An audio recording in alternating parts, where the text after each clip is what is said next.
This is going on YouTube for a while, so my hot take would be Quinn Hughes is going to get traded by January 30th or 31st. We're going to get 4 assets for it. I think our record by that time is hopefully hovering around 500. And with the 4 assets that we actually get, we'll probably get a first in 26. We'll hopefully get I don't know what team they're going to trade to. Like, who knows? I mean, it could be New Jersey, it could be whoever, but ideally it could be to a team that has a second line center that we can get. And at that point, Hedel is going to be in season-ending LTIR, so we have the money to do it. And the Canucks make it to a wild card spot by the end of the season. That's my take. Wow, that is like what Alfred says, that's a bold take. January Cap that. 30th. Cap that. January 31st, before the end of January,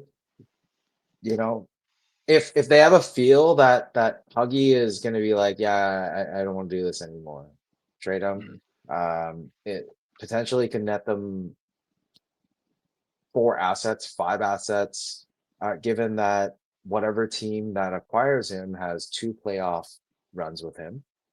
So it's going to be probably a first, a second, a roster second line center, hopefully, and extra prospect or 2. So 5.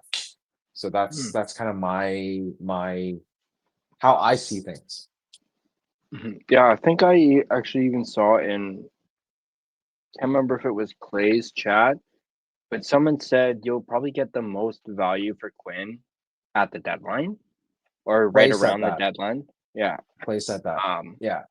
And But I also said that before Clay said that in the stream.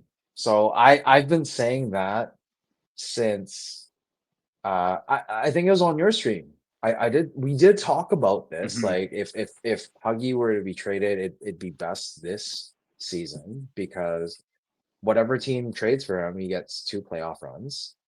And that extra year at 7.85 or 7.8 whatever, bro, like, that's at least a second round pick. So technically it could be 2 first round picks, a second C, some sort of roster player, and a prospect, or maybe 2 prospects. Like, that's how I see it, because that's like, you don't get a generational D-man like that. Like, you have someone that's won the Norris a couple of years ago, and it's like a 1-2 between Cale Makar and him. How often do you get a chance to get a player like that? And if you can get that just before the trade deadline to go for a run, bro, that makes your team like at least like 50% more potent than you were before. Any team would do it. So if that were to come to fruition, that take, that would be back-to-back January 31st, where we lost Miller and Huggy. Bo? No, it would be Bo, Miller, and Huggy.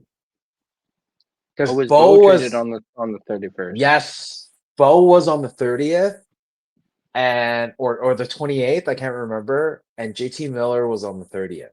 And then Huggy would be around that time too. Go fact check that. I can guarantee you. I can guarantee you that that's what happened. Yeah, January 30th, 2023, Bo Horvat was traded. And then last January, was January 31st that Miller was traded. There we go. There we go. There we go. And I remember that day very fondly because I was at Metrotown when that trade happened. I'll never forget that, being at Metrotown with Sam, and then getting the notification on my phone. I think we were in the Uber actually leaving Metrotown when I got the notification, and then Sakaris and Price did like an emergency podcast, and I jumped on right away, like listening to it. And I think I sent like a super chat or something saying why? Like why? And then, basically asking about Trocheck. And this was before I knew that him and Miller are besties. So, and Yeah. that's how I found out that they were besties was, I believe it was Blake, or no, it may have been Matt actually who answered the question, especially when I brought up Trocheck. He said, Trocheck has a no move and him and Miller are really, really close friends. Oh, So they're the best of friends. Trocheck is probably the reason why Miller ended up going to New York. You probably, 100%. yeah. But So on the stream so far, I'm 2 for 3 at least. mhm. I mean, I was missing Lyndon Vay as being 7. I thought it was 21, but aside from that, Yeah. I've been pretty clutch. Alfred, yeah, that is true too. Typically, Albie and Rutherford like to make moves around January.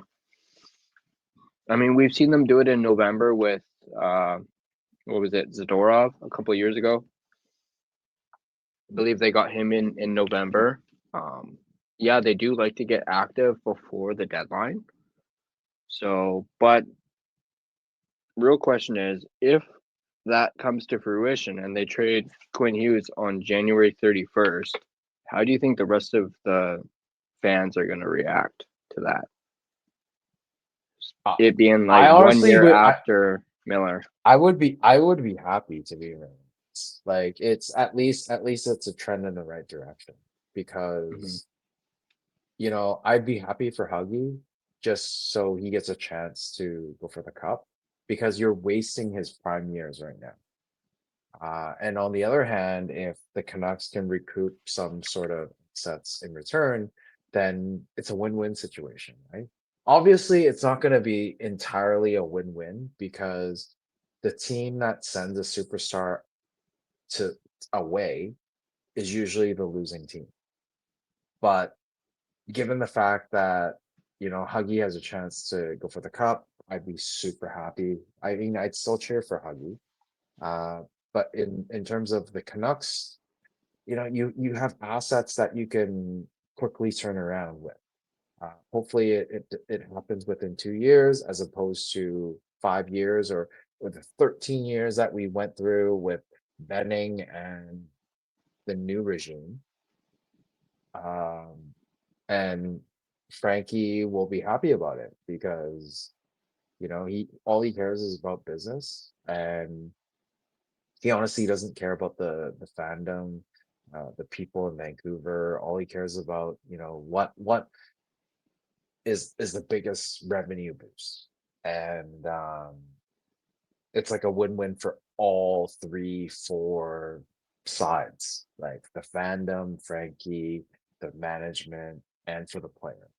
So if we were somehow able to pull something of that substance off, it would be a great day in Vancouver.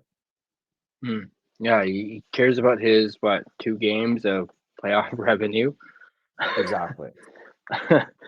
um, but yeah, it's very well could happen. I just the whole thing with that being the same day that Miller got traded, it would definitely cause a stir. And by the way, I'm totally clipping that hot take. That's Just remember on February 1st of 2026, if that does happen, you post this on the line change and be like, wow, this guy called it on it's 21st of November now in 2025 at yeah, 2:35 a.m. yeah. I would love that. I would I'll love that. definitely mention that if I post it. I'll mention that. Like if I post it on Twitter or something like that, I'll put that as the description. But I'm definitely gonna clip that hot take. That's gonna get a lot of people talking.